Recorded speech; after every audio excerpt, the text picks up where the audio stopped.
We all love a good success story.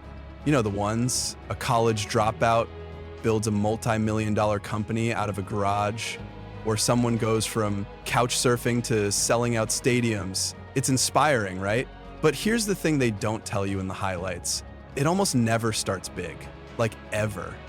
It starts with something small, borderline pathetic, and that's okay. That's the point. I learned this the hard way. Picture this. I was sitting in my tiny apartment, eating cereal for dinner, the fancy kind, obviously. Life wasn't exactly screaming, "You're destined for greatness." In fact, it was more like, "You're destined to live with your parents again." I had this dream, though. I wanted to start my own business. But every time I thought about it, my brain went full meltdown. You need a huge budget, a team, a website, connections, a miracle, and, oh yeah, a better personality wouldn't hurt either. But here's where it gets real. One day I was whining about all of this to a friend, the kind of friend who listens but secretly wants to shake you like a snow globe. She finally said, "Why don't you just start? Start small." Are you kidding? That sounded way too simple to work. Like trying to fix a broken car by patting it on the hood and saying, there. But I was out of cereal and options, so I gave it a shot. My first step? I made a product. Just one. I put it up for sale online with photos so bad they looked like I took them with a potato. Guess what? Nobody bought it. Not a single soul. But instead of quitting, I asked myself, what's one tiny thing I can do better? That's when I realized something. Starting small doesn't mean thinking small. It means focusing on what you can do now. It's like planting a seed. You don't plant an oak tree, you plant an acorn. And let me tell you, sometimes that acorn looks like a joke. But hey, it's a start. Over time, I learned to celebrate the tiny wins. Sold one product?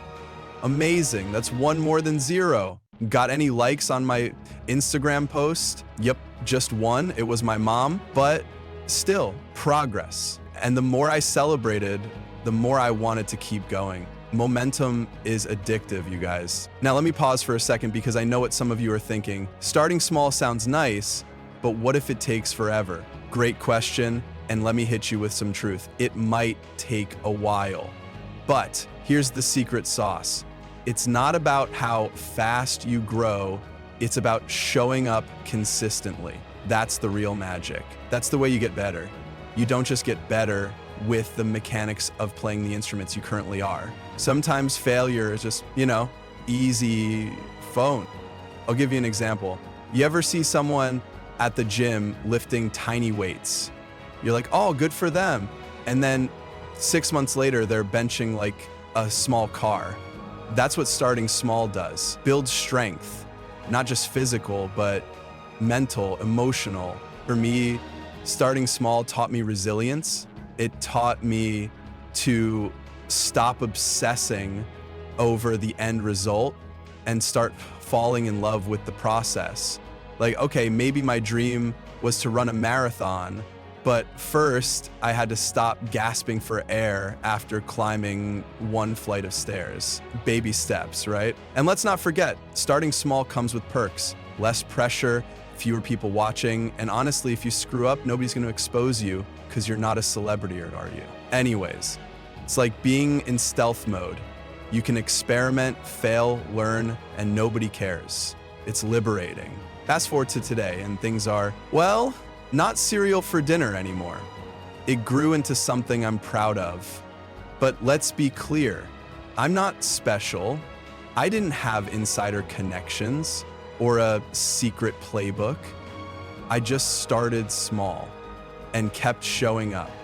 So if you're sitting there paralyzed by the idea of starting, let me tell you this, don't wait for the perfect moment. You know why? Because it doesn't exist. Start messy, start scared, start with what you have. Just start, because the strength isn't in doing something huge right away. It's in having the guts to take that first tiny, ridiculous step. And hey, if it doesn't work out right away, who cares? You've got time, you've got grit, and worst case, there's always cereal for dinner.